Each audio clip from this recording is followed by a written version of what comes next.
Okay. Good afternoon, everyone. My name is Timothy Simmons.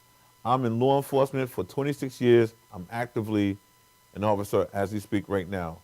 With me, I have a panel of two that's going to be willing to share their life experiences and their job experience with you.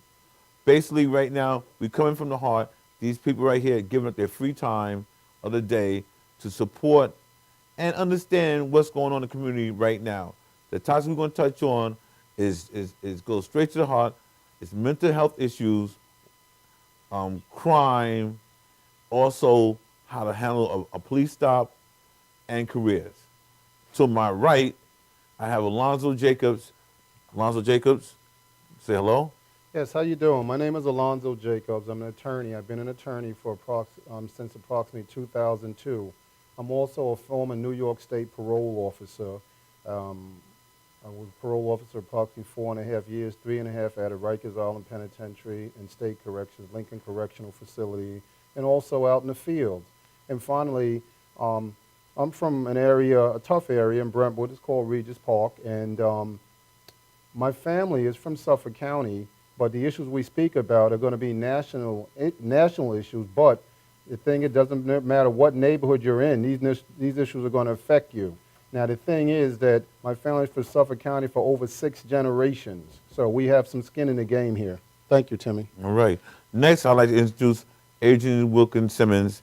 She's a mental health employee. Adrian, please tell me who you are. My name is Adrian Wilkins Simmons. I've been in the mental health business for 27 years, and I'm currently studying for my business degree.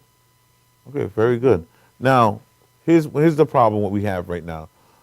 As a law enforcement agent, right, we deal with mental health, right? The mental health people, they really, really, really is a group on their own, as opposed to like not saying bad guys, but as opposed to people who break the law. They break the law for different reasons due to mental health issues. Right now, according to the National Sheriff's Association, the Treatment Advocacy Center, they said there are more mentally ill patients and people who are in jails rather than in hospitals. Why is that? Why do we got more mental health issues that get locked up rather than getting treated? Alonzo, why do you think that's why like that? Well, Timmy, back in 1988, my bachelor's in psychology. Back in 1988, I did an internship at the National Mental Health Association in Alexandria, Virginia. But what we did is we did a lot of research in the area of mental health, but at the same time, we lobbied on Capitol Hill. Now, one thing I noticed, I was about 22 then, one thing I noticed is that if you look at the federal budget, okay, the federal budget, when you look at the corporate subsidies, which is a form of welfare, it was huge, a huge slice of the budget. And when you look at the Department of Defense, another huge slice of the budget. But when you looked at social welfare reform, you can see a small slice of the budget because America seems to take the view that if we can't see the injury, like a doctor, a medical doctor, or a psychiatrist, which is not a psychologist, a psychiatrist is a medical doctor. Right. But with social welfare, if you can't see the injury, then it's not there. Therefore, we're not going to put as much money into these areas. In fact, if you look, from my experience, if you look at anybody's health plan, okay, and first and foremost in New York State, you need a PhD in psychology in order to have your own practice. You can't have a master's in psychology and open up your own practice. In fact, you can have an MSW, a master's in social work, and have your own practice. Why is that important?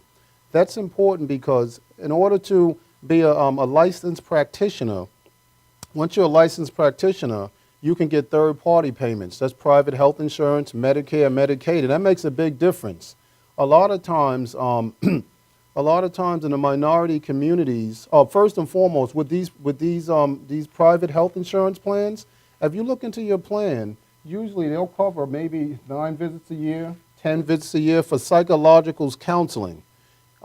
Visits a year, some of them don't even add. But if you have a health insurance is going to cover a medical injury covered by a medical doctor or a psychiatrist. But with these psychological plans, they really come up short because a lot of these plans, unless they're private, they're funded by the federal and state government. And once again, there's not enough money to address these issues because once again, if they feel my feeling is from my experience, and I worked in a group home for 14 years for chronic mentally ill.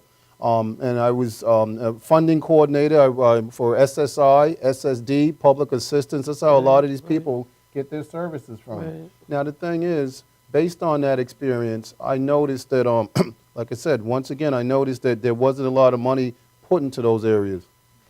I don't think they're really sure how to treat a lot of mental illness. They're not that sure about it. They're still working on it. It's not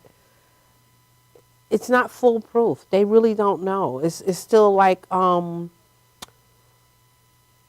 they're still figuring it out. They're like, okay, how could one patient be given like four or five different medications? Okay, you give them this, that's not working.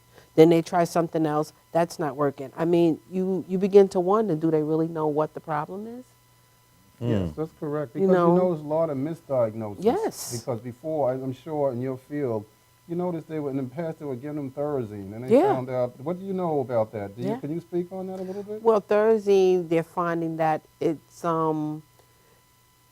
it only treats one sort of condition, and it's not treating everything. So they have a lot of new medications, and they're trying this, they're trying that, but I don't think they really have the full plan together yet about what mental illness is it really is. They don't really know. Do you know if they discontinued Thorazine and No. maybe went with Cogentin? Or they still have Cogentin? No, now? Cogentin is for side effects. Side effects? Okay. Yes. So each time they give you a It's for side- medication, once again, also they have a side effect to that. And Yes. unfortunately, sometimes. Yes. And we're not advocating for no medication, no diagnosis, but what we're saying is sometimes you can see they give a side effect to the side effects. Right, And sometimes it's not exactly. worth it to give to That's prescribe right. a medication for the first illness right. because there's so much involved. Is that Me correct? talking directly to patients, a lot of patients tell me that I've been on 20 different medications over the years. I mean, do they really know what my diagnoses are? You know, they're giving me this, they're giving me that. So, you know, me looking into it myself, I find that they really don't know. They don't know. It's trial and error. Yeah, you know, I've noticed, and when I worked in the field in the past, I see, and listen, I'm advocating for more funding for mental health. Let's get that clear. That's my Yeah. position. They need more funding. They need more research. That's right, It's a they certain do. area that's neglected, a field that's neglected. However, we got to be careful for over-diagnosis and over-medication because one thing that happens is sometimes, like each ethnic group, you know, ethnic groups kind of stick together in clusters, you know. Right. Whether you African American, you Italian American, Irish American, Caribbean American, they stick together. So we all have our cultural norms. So what may be normal for one culture may That's be right. abnormal for another That's culture. And right. I've seen kids, a lot of young kids in the African American community, the minute, and it might be in the classroom, the minute that they don't act according to what the norm is in that classroom, but it might be normal in their culture, they may prescribe them some type of medication like Ritalin. Next thing you know, the kid is slow down. And then what happens is, I watched the kid from day one till 5 years down the line. Right. If the parent is not on, parent or parents, because we assume that everybody has a parent, or we assume everybody has parents. Some people don't. Right. You know, there's all types of situations. I'm not knocking that, but what you see is, in the end, it looks like a contemporary lobotomy. The kid is just sitting there. It's worse off than when they started out. Well, it always comes to, when it comes to African Americans, we're always looked at as being, I guess, more violent than a lot of the other clients. And I think in that way, like you said about the cultural, they begin to, if they don't know how you react in certain ways, so now sometimes we are a little more aggressive, but I think sometimes it gets misconstrued as something else, and we get sometimes over-medicated. That's interesting. That's my opinion. Well, who wrote the book? There's a book called Native Son. Was that Richard Wright that wrote Yes, that? it Richard is. Wright wrote Yes. Native Son? Yes, he did. And I think Native Son, that book is a lot of issues in that book is still relevant today. And one of the things, Richard Wright, there was the main character in that book, when they stereotypically, because he was an African-American That's male, right. they was saying how he quelled back and he looked like he was going to leap and That's he was right. aggressive. That That happens same type all of the time. stereotype carries over. It transcends. It transcends into mental health. It Right. transcends into That's right. the area of law enforcement. You know, when you have these Right. stop and frisk situations Right. at the That's prison, right. you have these situations where, and also another book. There was another book called "Make Me Wanna Holler" by Nathan McCall. Make Me Wanna Holler by Nathan McCall. Now, Nathan McCall started from the bottom down in the Virginia area, but in the end, and he did prison time and everything. In the end, he ended up writing for the Washington Post. But one thing Nathan McCall stated in his book, while he was at the Washington Post and other magazines, they said, reporters, you need to be aggressive. You need to go Okay. out there and be aggressive. But as an African-American male, you're taught not to be aggressive because already there's these They're- stereotypes. right. So you're getting a missed message out there. So on the job, as a African-American reporter, he says, we can't afford to be aggressive. Because No, we when can't. we're aggressive, then people say that we're hostile. Right. But at the same time, other cultures can be aggressive. So it's really hard. It's a little Right. confusing there. It is confusing because when other cultures are aggressive, they don't even call it aggression. They say, "Oh, look how this person is just a go-getter." They're out there doing it, and we're always, said to be aggressive or angry or whatever.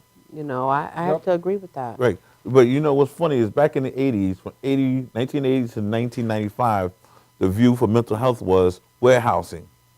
All the mental problems, all the mental patients, we're going to warehouse them. We're going to have all these mental facilities open up and just put these people away, out of society, out of sight, out of mind. From 1995, changing thought. They said, okay, let's start closing these facilities down and start introducing these people back to society, back into the public right now. There's no kind of treatment plan. They said, hey, let's save money.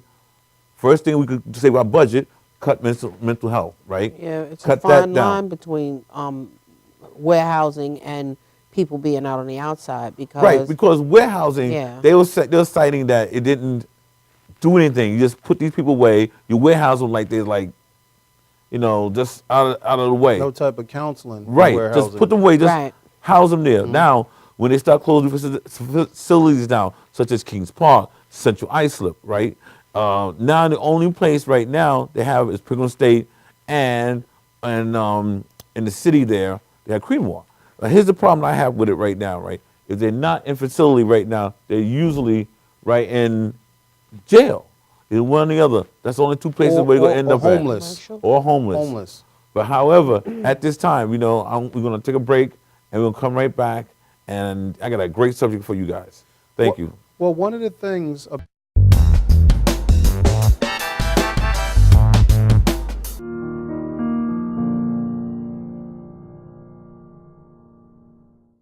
$1.3 million women are victims of physical assault by an intimate partner each year. According to the National Coalition Against Domestic Violence, the majority of cases aren't reported to the police. Most people who are in an abusive relationship don't even know they're in one. The truth is, all abusive relationships boil down to one thing: control. How do you like it? My new dress. Are you out of your mind? You look like a prostitute. We're not going out with you dressed up like that in public. But what am I supposed to wear? Wear something decent. You can't wear that out in public. We're going to be late. Get back in there and pick a different outfit. I'm going to go run some errands. I'll be back in 30 minutes. Please be ready, okay? Fine, I'll change. Fine.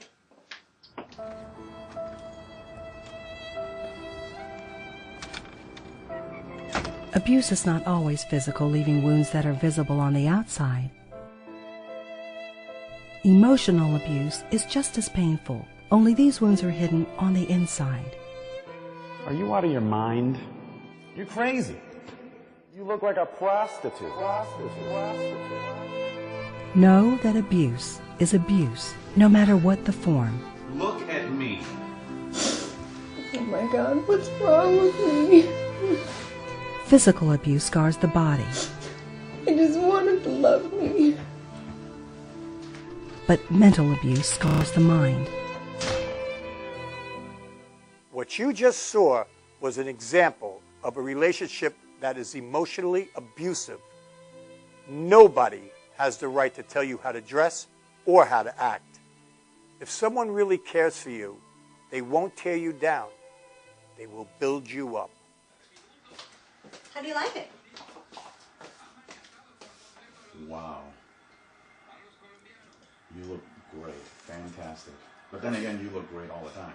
Thank you. I was hoping you'd like it. It's my new dress. I bought it just so we could go out tonight. You look stunning. Thank you. But I think I'm going to take a sweater just in case it gets cold tonight. Great idea. I'm going to take one too. Let's go. All relationships are not perfect, but a healthy relationship is when two people bring out the best in each other and have each other's good in mind. Take your time to know someone instead of rushing into something. It is better not to involve yourself with an abusive person than to try and get out of a domestic violence situation. If someone is abusive to you and you need help, please call the Domestic Violence Hotline at 1-800-799-SAFE. That's 1-800-799-SAFE. They have highly trained experts available 24/7 who will speak with you confidentially and offer information regarding the unhealthy aspects of your relationship, resources, or immediate support for victims to find safety and live lives free of abuse. Domestic violence affects us all. It affects us all. It affects us all. 모두에게 영향을 줍니다. Che ci ricarte tutte. It affects us all. Domestic violence.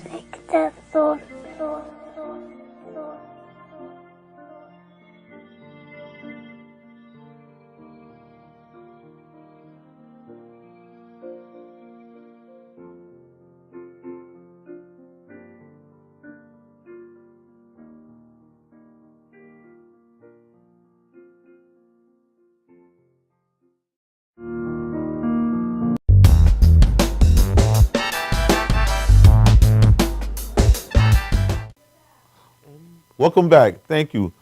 Now, I was speaking about warehousing. Warehousing is a very, very big problem from the 1980 to 1995. However, in 1995, that idea changed. It changed to like, let's reintroduce everyone back into the community. All mental health issues come back into the local communities. That was met with great, great oppositions. Right now, Pringle State used to be one of the largest institution, multi buildings. Now, at this current day, it's down to 2. Right now, I feel that dumping into the community with no training, no slowly graduation, just slowly open the door, turn the key, and let these people out there was a big mistake. In my opinion, I feel that it's totally wrong. You know, you should take things slowly. However, some people who from the community, myself and Alonzo, we feel that it's wrong. So what did you see when they came back into the community, Alonzo? Well, you know, someone I knew said that I grew up in Brentwood on Pilgrim Road, and Pilgrim State was in my backyard. Literally, you had the doctors that actually lived in a lot of their houses. They had houses set up for doctors and their family. Then you had, you know, the facility, which was at one point, I believe, was the largest psychiatric institution in the world, Pilgrim State. But someone made a comment and says, wow, because you had a lot of homeless mentally ill. Now, there's always an issue of, does mental illness cause homelessness, or does homelessness cause mental illness? You know what I mean? Because Right. of the stress factors involved. It's a thin line. These are Yeah. issues. You don't need to be a psychiatrist or a psychologist or a counselor or a social worker to know this. But these are main issues. Does mental illness cause homelessness, or does homelessness cause mental illness? But one thing I do know, someone, a family member that worked there for about 29 years, a close family member of mine, says, wow, you go in front of a store that we have in Brentwood, and it's still there, called La Placita, and sometimes it looked like Building 7 because you had a lot of these people that were discharged out into the community with nowhere to go or nothing to do, no structure. You know, it was just like you have these administrations that make these plans, and a lot of these plans are budget oriented also. Like you said, they cut back on the budget. The budget, this field, it's very expendable. People are expendable in this field. And one thing to follow up on that, I would say that if anybody has anybody in their family, and Adrian will tell you, if anybody has anybody in their family with a mental illness, and they're committed to a psychiatric institution. Now, there's several ways you can go in there, and one way is voluntarily, you can be committed, Right, and then there's right. another way, from what I understand, from my experience, like I'm just going to give you a small, is 2 PC, right? Right, That's involuntary. two doctors That's have to- psychiatrists' right. consent. 2 Right. PC, you got to be 2P. That's involuntarily committed. Now, but what I do say is, let's not say that these people, once whether they inside the facility or they're in a home outside, they had these homes called Sockers and Rockers. I don't know if they both around, but they're 2 acronyms. But they were in homes in the community. They put them in homes. These people with mental illnesses. But one of the, Off site, off the grounds of Right. Pilgrim well, the State. Sockers and the Rockers were on the grounds, I believe, right? Some are on ground, and some are off grounds. Now, I'm not sure which ones are on and off, but that's the way it goes. Some are on, and some are off site. But what we do is say, if you have a family member or someone you care about, and even if you want to volunteer time, what you really need to do is stay on top of, and I'm not placing blame on anyone, I'm not pointing fingers at anyone, because the name of this show is Take Responsibility. Is that correct? Correct. Correct. The name of the show is Take Responsibilities, but you need to be aggressive in your assistance of your loved one, because what happens, you forget about them. Sometimes, unfortunately, whether it's a state or it's a private institution, out of sight, out of mind. Yeah. And what happens It's a is shame. they used to, in the past, people who didn't have any family members, they used to experiment on them. Right. Do certain types of experiments. Also, a recent issue that I believe it was Newsday or the New York Times may have been covering this within the last month. Right. They have the cemetery on the ground of Pilgrim State. They have the cemetery on the ground of a lot of these psychiatric institutions. And when a person passed away and they didn't claim the person, some of the family member never came to visit or claim the person, they buried them. And guess what? They buried a lot of these people in unmarked graves. So now they don't know who's there. There's an organization out there. I don't know the name of the organization, but there's an organization out there that's advocating for, and the state did respond. They're advocating for finding these graves and also identifying as much as they can, because a lot of them are just lost, identifying who's in that marked grave so they can lay in the ground with some dignity. Do you know, like, using data from 2004 and 2005, we found that there are more than 3 times seriously mental ill patients right now in jails rather than hospitals, because by closing them down, there's not enough room. Now, these people go out to the streets, they commit like senseless crimes, and they go to prisons. And it's so misguided and wrong that they need this counseling right now. And to treat a mental health person, jails are not built for the mentally ill. Jails are not, there's not staff for the mentally ill, because a mentally ill person requires more money, more attention to get better. In jail, you're there, you get arrested for the crime you committed, you do your time, and you eventually are released. However, with the mentally ill, they require counseling, drugs, medication, and some type of like programs to get them reinstated back to what is considered normal. That's correct, a reentry program into the Right. community. That's correct. You know, and New York State right now has 20% of the prisoners in New York State right now are mentally ill. And that says a lot. That says a great deal, because right now at this time, we have like, not saying that we need more prisons, we don't need more prisons. We don't need more ways to warehouse these individuals, these incarceration. It's totally wrong. Now, for Adrian, at this time, I want to ask you, have you seen the change better for the treatment programs? What you've seen, they're getting more attentive. Do you feel like the mentally ill is being more treated better with better, like less drugs, more treatment? Well, is that better rather than medicating them all day long, have them totally out of it, or do you feel like the programs are moving forward with this? Well, I think they're moving forward. They're not as heavily medicated as, you know, in the past that I could see in my 27 years. But what I'm seeing still is there is not a lot of professional contact in the facilities.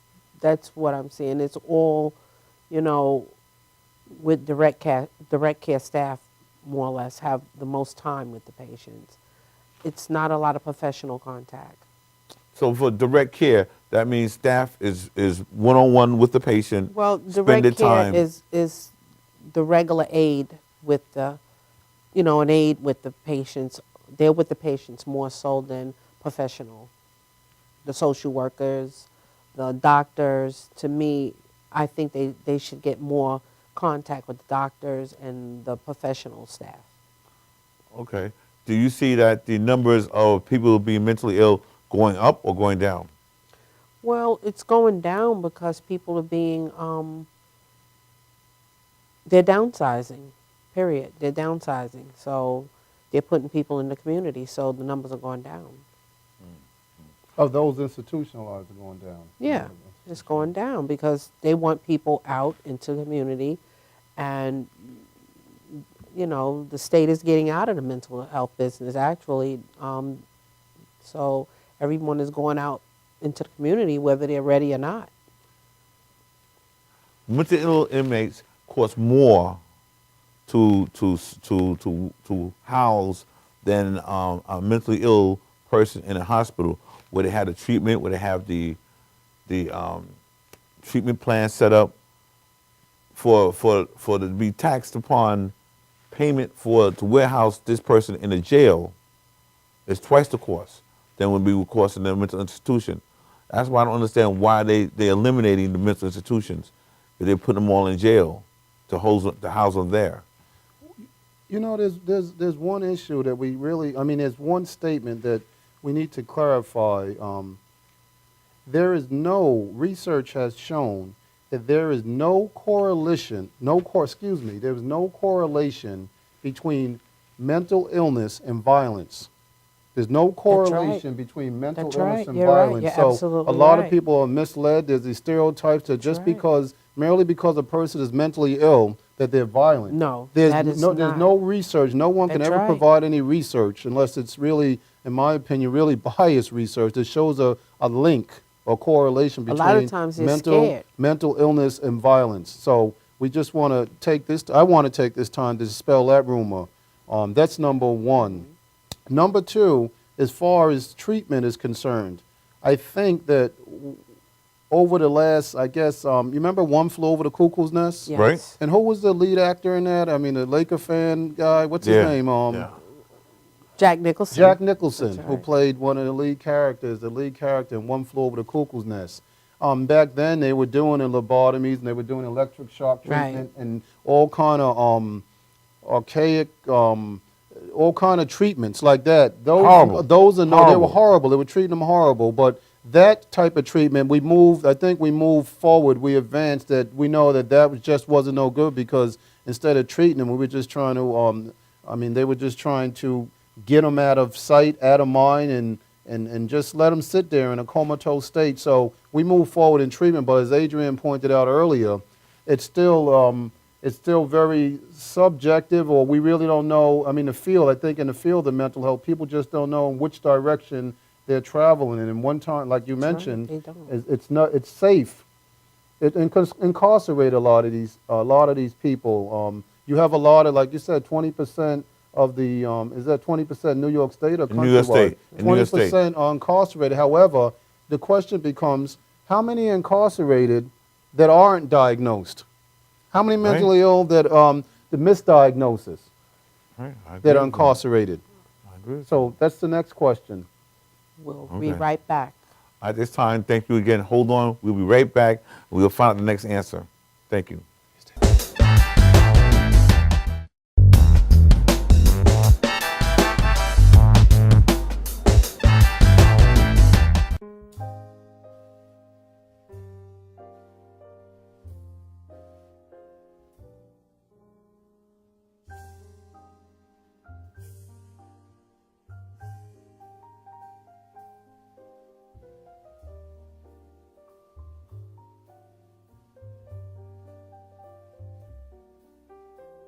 Hi, my name is Dr. Tom Dow.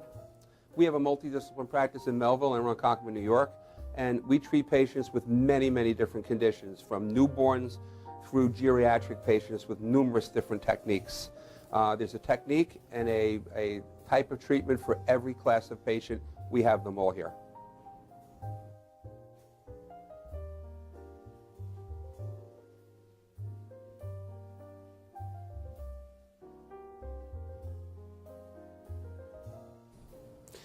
Here's my son Thomas, also a doctor of chiropractic, working on one of our patients' cervical spine. This patient has had chronic neck pain for many, many, many years, has been to a multitude of different practitioners with little or no response. And with our specialized techniques, she has improved tremendously and continues to improve on a daily basis. We have two practices, one in Melville and one in Ronkonkoma, New York. We are a multidiscipline chiropractic office. What that means is we have chiropractors, massage therapists, acupuncturists, psychologists, all working as a team and a network of outside professionals such as orthopedists and neurologists that we work hand in hand with to help determine what your injuries are and the best way to treat your injuries. I have the great pleasure of having my son in practice with me. We work hand in hand, father and son, to give our patients the best care possible, and a staff which is loving, caring, and you'll never have to wait at all in our office for service.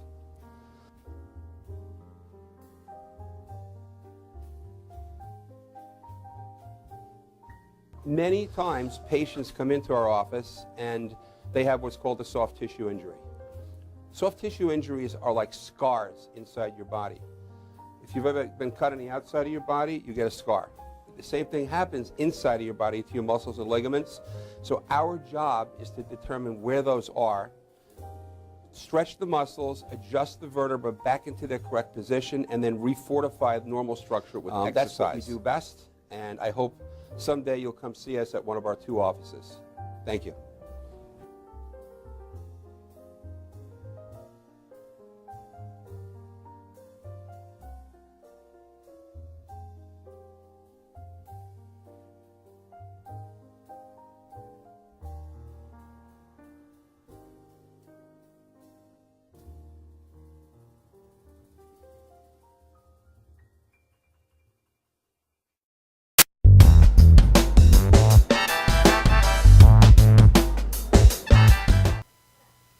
Welcome back.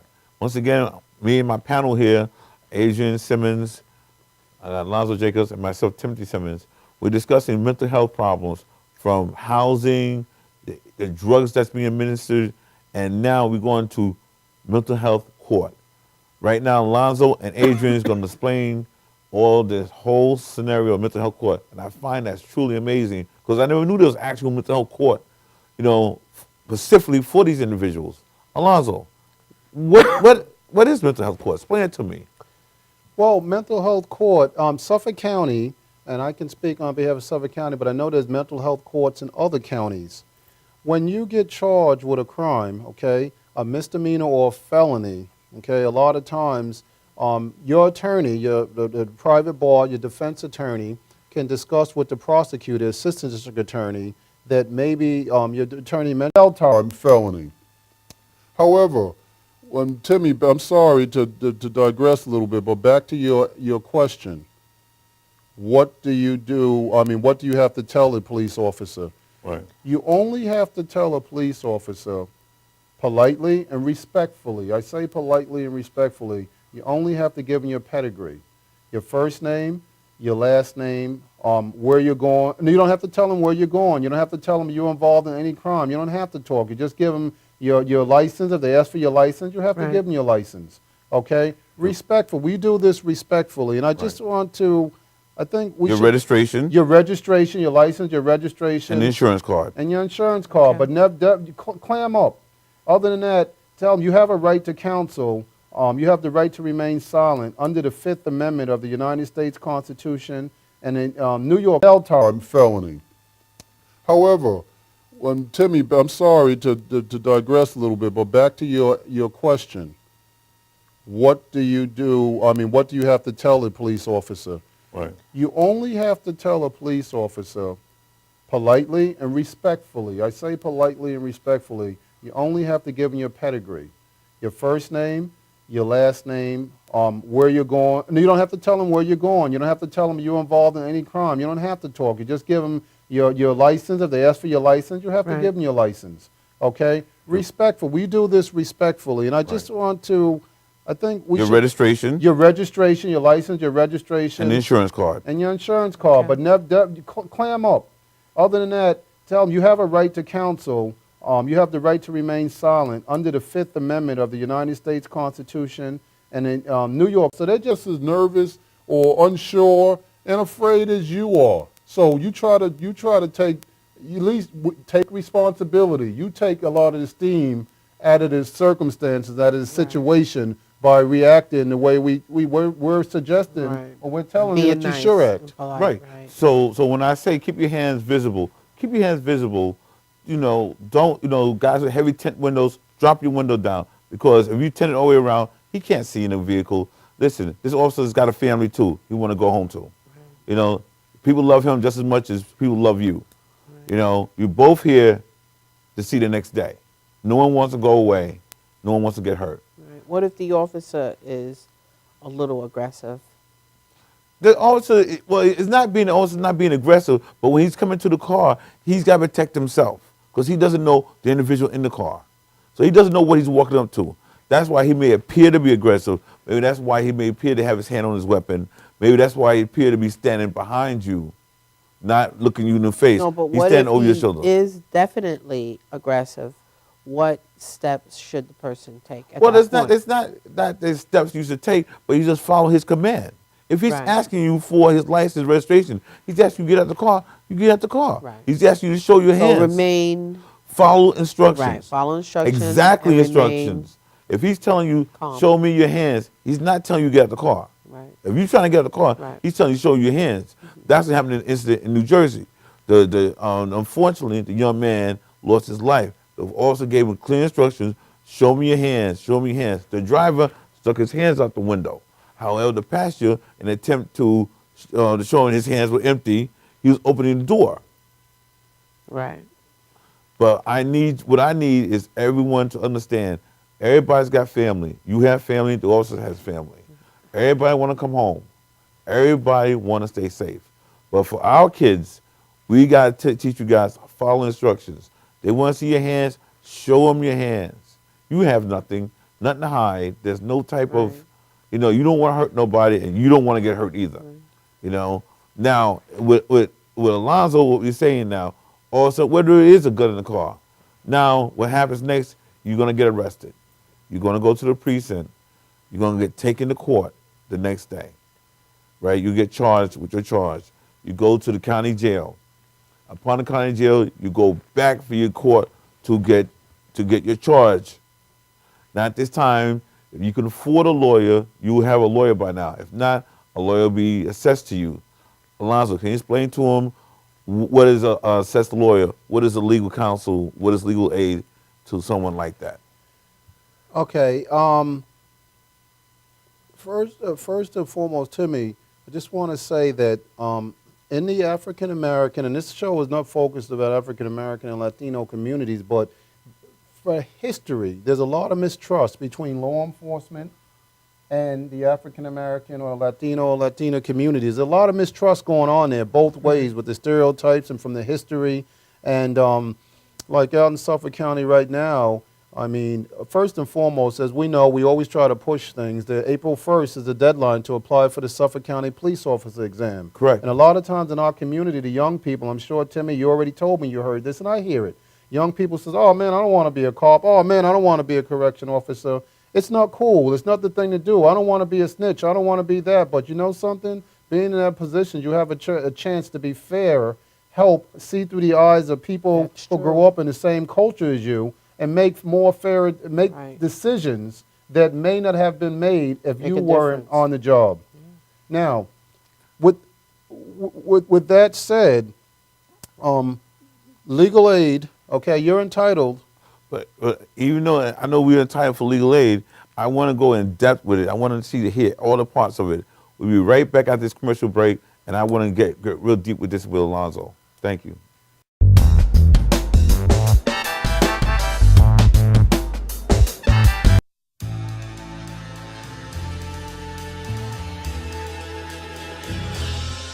Being a fireman is more than just putting out blazes and giving kittens CPR.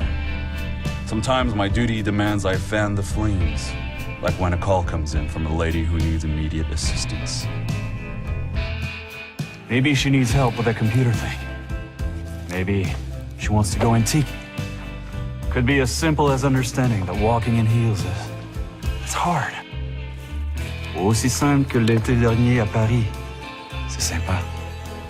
Maybe it's ladies' night in, and she wants a simple, delicious recipe for margaritas with a twist. Most important, Sauza Blue Tequila.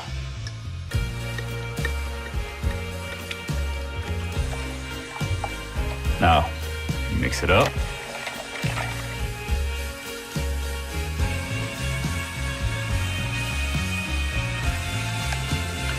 Ole. Yes, that's what I'm trained for. Whether it's to help her choose leggings or pants, telling her leggings are pants, or discussing leggings and jeggings versus pant pegging at her next ladies' night in, I'll come to the rescue. Don't call me a hero. Just call me. Let me know what time.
Yo, what's up, y'all? This is me, PMC, in the place to be, the greatest MC in history. There will never be an MC greater than me. And right about now, the only place for you to be is with the one and only Madhouse TV. You are the man.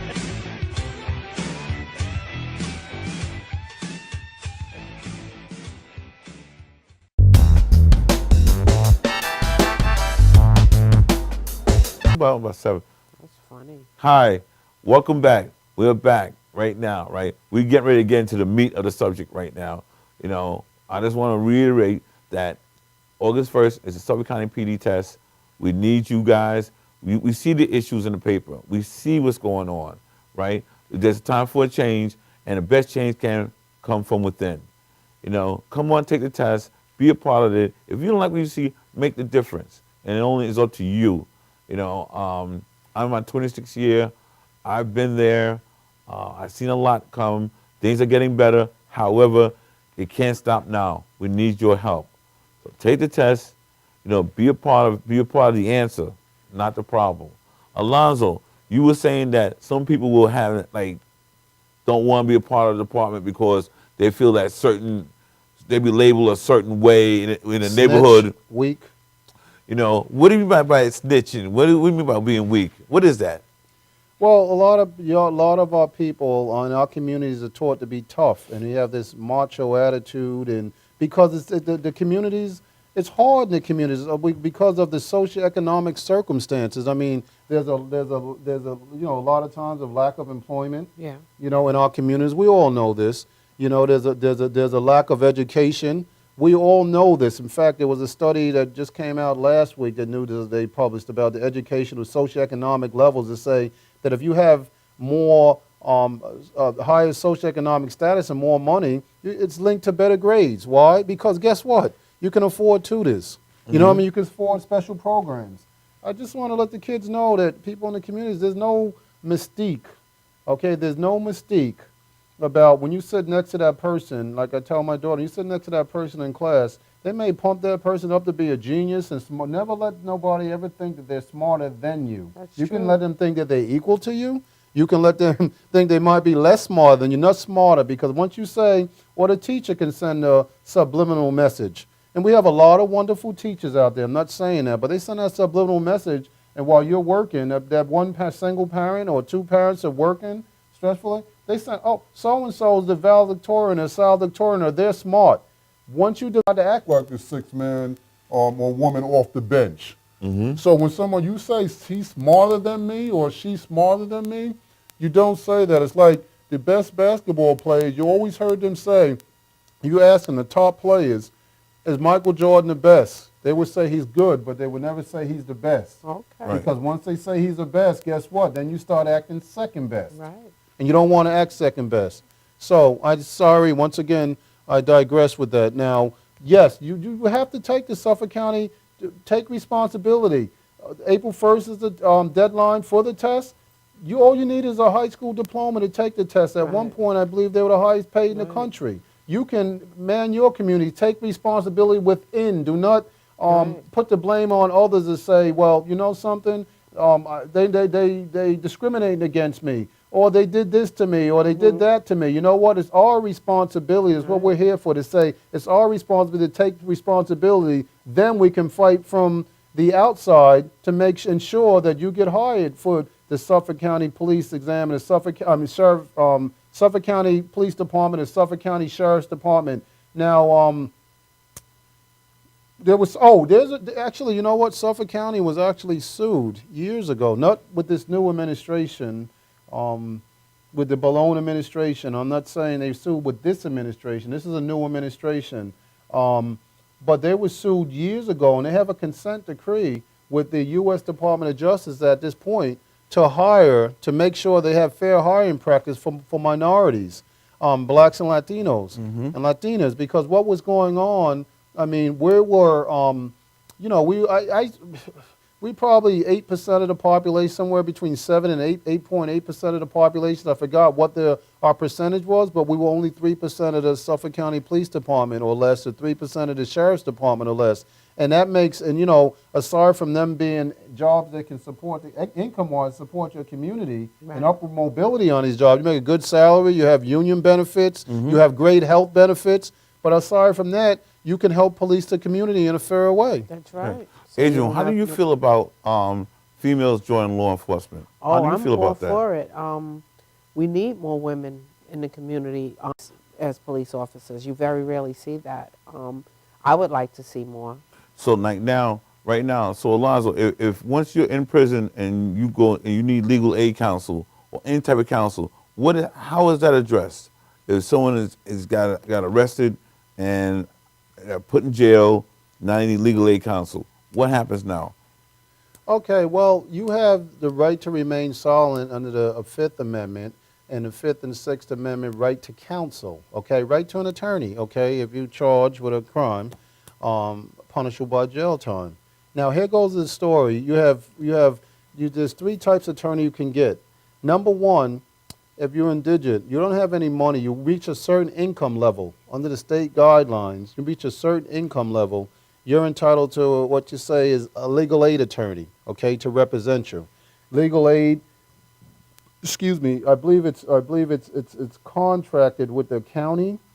They have a contract with the county to represent people. I believe that's where their funding comes from. But in any case, they're free attorneys. I know a lot of great legal aid attorneys, former legal aid attorneys that went out to be private attorneys. But the thing is, recently there was a suit that was settled, I believe, by Suffolk County and a number of other counties because legal aid was sued. The county was sued because even though you're entitled to a legal aid attorney, I think you had like 7. Most attorneys, it's very rare if you get an incompetent attorney. Most attorneys are very competent. So this county pays these attorneys $75 an hour. You don't have to pay for them. They're private attorneys. They're on what you call an 18B list. You have to meet certain qualifications to get on this list. And the county pays, they're not legal aid, so we want to make Right. that distinction. Mhm. The county pays them $75 an hour, so each co-defendant would get an 18B attorney. If you don't get one, ask for one. It's 18B, it's not just Suffolk County. So it's luck of the draw, you may get, I've seen a murder, they handle major felonies like murder, and you have to have like experience trying murder cases or major felonies. They're 18A, and I believe they get paid at 125. I believe they get paid about $125 an hour to be an 18A attorney. So the most attorneys are 18B, but you do have attorneys on the list that are 18A attorneys, and they private lawyers. And I've seen someone charged with a murder case that got a great 18A attorney, right? But they thought that I'm going to get a private attorney. I don't want legal aid. And what they did is they ended up paying $25,000 for an attorney that had less experience than the 18A attorney that they were assigned to. But they felt good. Yeah, but they felt good that they paid the 25, but it's not my job. And it would be unethical for me to come in and say, hey, well, you should use that one and fire that one, because I don't want nobody saying that about me, number two. But number one, like I said, most attorneys are competent. So that's the 18A and B attorneys. Now you got the third type of attorney, which is a private attorney, which you can go out and get a private attorney through referrals, the Suffolk County Bar Association you could call, the Nassau, the New York State Bar Association. You can go down to the courthouse and find a private attorney. They can come in so many forms and fashion, but you'll pay for those attorneys, and they range. A private attorney probably ranges anywhere from, if they're a new attorney, they may charge $75 an hour, but guess what? They can go all the way up to $1,000 an hour. Okay, that's really good. Now, what I need to know from you is, in your opinion, right? As you see, the Suffolk County conviction rate is 90%. Or possibly higher. Or higher. And that's due to the fact of their prosecution is that good. Well, you have a number of factors. First of all, I think that they're very competent. Like I say, I always joke, whatever jurisdiction I go into, I say, look, I'm from Suffolk County, because my family's from Suffolk over 6 generations, Right. close to 7 generations. Hey, if you tell me to go home, where am I going? This is my home, okay? Right. But at the same time, I've seen, yes, certainly we have a lot of very competent, and the district attorney's office, we have attorneys are very friendly in Suffolk County. Like, they'll assist you. When I started out, they'll come in, they'll reach into the top attorneys. I don't want to start naming any of them because I would leave people out, and I don't want to insult anybody, but they're very good at what they do. In fact, you want to hear something funny? We're in the 2nd department in Suffolk County. Think about this. We have long reaches because Gail Prudenti, you know Gail Prudenti? Mm-hmm. Gail Prudenti, I believe, her position, she's the chief administrative judge of New York State. She's the second most powerful judge in New York State. She comes right out of the town of Brookhaven. And she does a lot of good for Suffolk County. I mean, she makes sure she reaches back into the county. Yes, she does. And I'm one about this program. They say take responsibility. She reaches back. She does a lot. But Gail Prudenti is a chief administrative judge. There's only one judge, I think, more powerful than Gail Prudenti, and that's the Jonathan Lippman, who's the chief judge of the New York State Court of Appeals, the highest court in New York State. But Prudenti and Lippman have a long relationship. They've known each other for years, and Jonathan Lippman actually used to be the chief administrative judge of New York State. So yeah, they're very competent. I always tell people, wherever I go, we'll put a team of attorneys together in Suffolk County, and we'll fight anybody, anywhere, at any time. That's great. Now, at this time, I want to change gears a little bit and speak about careers and marijuana. So the first thing I want to touch on is that career choices and marijuana choices. I understand that marijuana is legal in 2 states. I know it's 28 states legally for medical reasons you can smoke marijuana. However, if your employer tells you you cannot smoke marijuana, you cannot smoke marijuana. You cannot smoke it regardless if you want to be one of the guys or not. However, if you choose to, you'll be throwing away millions of dollars like some football players are doing right now, these basketball players, or even just a regular employment. It's not worth it. It's not worth it at all. If you choose to go that way, that route, it's best for you to have your own Rockefeller Nation. You could be on Empire on television, have your own empire, or even Star and Power or it's on Showtime. However, I'm telling you right now, here's the deal, right? If you want to jump through hoops and make the money, you got to jump through the hoops. You know, you got to play the game. There's certain aspects you can get away with it, and there's certain you can't. They are drug testing everybody. It's no, that's going to be the deal now. You want a job, you gotta play the game. Now, for careers, I want to know your opinion, right? I am not, I repeat, I'm not going to hire anyone. I would not hire anybody that uses any type of drugs, whether it's marijuana, okay, or any other type of drug. Start with marijuana, which to me is a gateway drug. In fact, alcohol is a gateway drug, but it's a graduation process.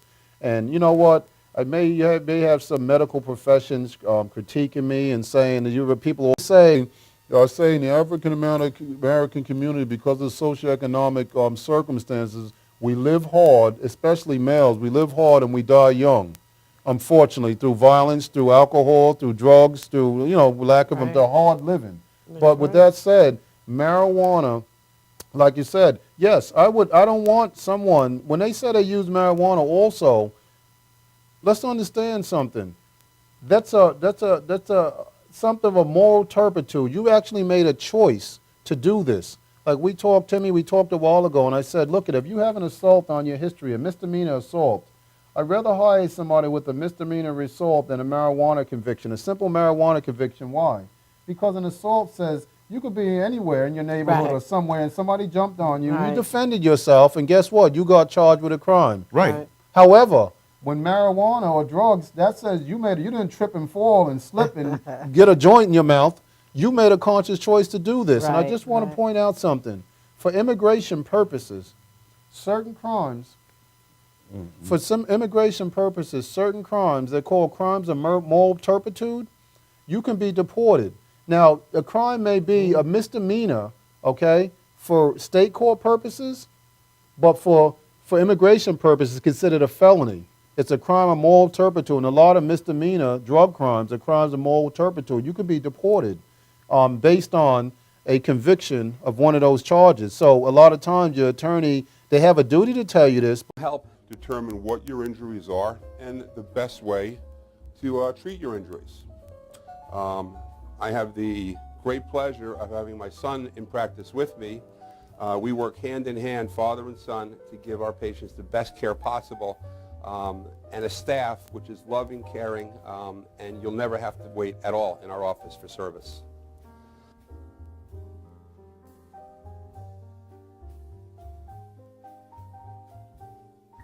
Many times patients come into our office and they have what's called a soft tissue injury. Soft tissue injuries are like scars inside your body. If you've ever been cut on the outside of your body, you get a scar. The same thing happens inside of your body to your muscles and ligaments. So our job is to determine where those are, stretch the muscles, adjust the vertebra back into their correct position, and then refortify the normal structure with exercise. That's what we do best, and I hope someday you'll come see us at one of our 2 offices. Thank you.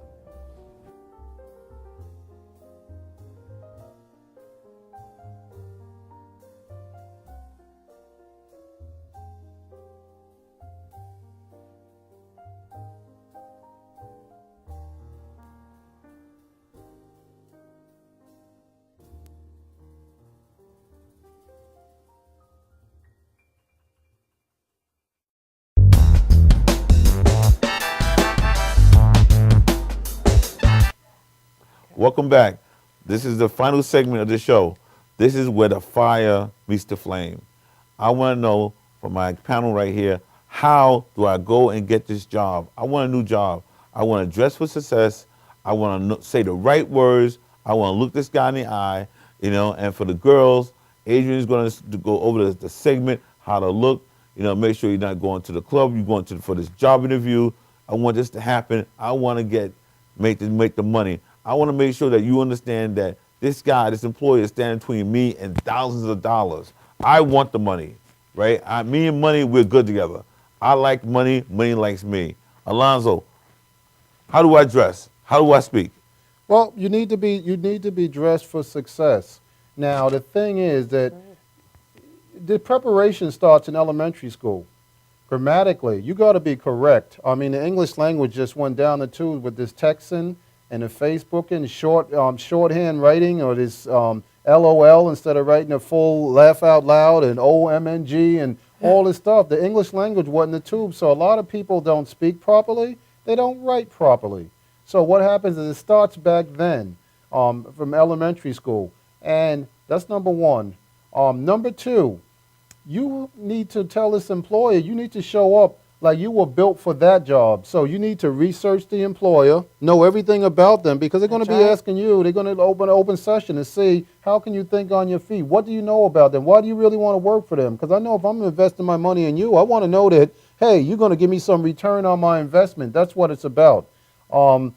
As far as speaking, like I said, the English language with this Ebonics. I remember there was one school district out here was trying to incorporate. It was sad, and try to incorporate Ebonics into the curriculum. There's no such thing in my book. And it's okay to do that, just like when you legalize the marijuana. I understand in extreme cases that you have medical marijuana being legal. However, we got to be careful, because then the younger, a lot of the younger generation, or sometimes there's such a thing as an old fool. They hear this language, now they thinking smoking marijuana is okay. There's the links between lack of ambition, there's links between anxiety, there's links between mental illness, there's a bunch of links with marijuana smoking, okay? And once again, it's a gateway drug, so we don't want to go in there. I know when some young man or woman come to me and say, I need a job. My thing is, listen, first and foremost, you smell like marijuana. You got to clean that up. You can't go in there smelling like marijuana. You got to pull your pants up. You got to put on your best Sunday suit, I call it, your best Sunday outfit, the best that you have. There's a lot of nonprofit organizations that will loan you an outfit, that will give you an outfit. Yeah. You dress for a job, have your hair cut nicely. Some barbers understand, and they'll give you the haircut. And at the same time, when you say I need a job, what you need is skills, because nobody's going to hire you unskilled. A job, $5 an hour, $10 an hour. They arguing over the minimum wage. I don't know what it is now. What they arguing, $7 or something? You can't by dressing properly, acting properly in your interviews, asking the right questions, and being competent. Adrian, for the girls. Well, I have to say, put your best outfit on. When you're looking for a job, put your best on. Dress up a church dress. That's how I always do it. Put on something nice that is impressive, and always speak positive of yourself, and, you know, be polite and nice, and make sure you are clean and neat, you know. Do you have to be on time? Because, you know, like a lot of people don't know. Time is crucial. Time is crucial. Be early. Come early for an interview. Do not come late, because that sets the status of what you're going to be doing, you know, for the rest of your, if you were hired for the rest of your time there. If you're early, they you know, that's going to look, you know, go good for you. So the girls got dressed for the, how the girls got dressed? Like going to the club? What they No wearing? club wear. No club wear. And don't show nothing above the knee. I'm totally against that. Wear a nice dress that you would wear to church, I would say. And dress up. Accessorize. Have your hair neat, even if you have it pulled back. Neat, simple. Nothing elaborate. No dangling earrings. Nothing along that line. Do you have to sell yourself? Of course. What do you mean by sell yourself? What do you mean by sell yourself? You have to say, put your qualifications out there, and, you know, as Alonzo was saying, research the job, see what they are looking for, and match yourself to what the job is looking for. Your skills to the job. Match your skills to the job. What if you're a shy person? What if you're like a little, like, you know, soft-spoken? What can happen, Alonzo, if you're a soft-spoken person and you can't really look at somebody in the eye? What happens? What will happen to that person? Well, you know, they're going to think that you don't want the job, that you don't want to work for them. You want a person that's offensive and progressive and moving forward, and you know, you don't want a take charge type of person. Nobody wants anybody that's going to be laid back, because you know something, if my money's going to be invested in you, I want my money working for me. And you can't be my best spokesperson by laying back, okay, and being that soft person. There was a, you know, every day when I get up in the morning I get up early in the morning because you know what? Steve Harvey just wrote a bestseller, Walking in Success. Okay. And I read Steve Harvey, the radio personality, comedian, talk show host, activist, for all kind of causes. He's head of what, a Family Feud? Is it Family Feud? Family Feud. And he has a Steve Harvey talk show. But Steve Harvey and Walking in Success it was a bestseller, but it was just knocked out of his list by Joel Osteen's book. But what he says in his book is, everybody has a gift and a talent. I believe that too. Okay, yes. Your talent is not your gift. Okay, your talent is not your gift. Okay, everybody has a unique, like Adrian says. Put your qualification forward. But there's something that you do. A talent. I'm a lawyer. That's my talent. Okay, I can learn my talent.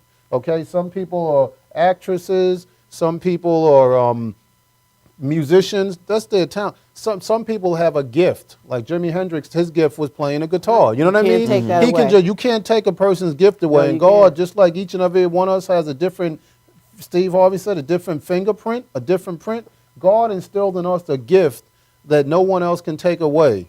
Okay? And when that gift is something that you just do naturally, easily, you can just go out there. You can just go out there and do that. Whatever you do with your gift. So what you need to do is find what the gift is. Then you have to hone that skill. That's right. Now, when I get up every morning, I read 5 papers. That's my workout. I read the New York Times, liberal paper, the Wall Street Journal, which is owned by Rupert Murdoch, who owns Fox 5, who owns The Post, which is a conservative paper, the Daily News, which is more New York City, and the Newsday is a local paper.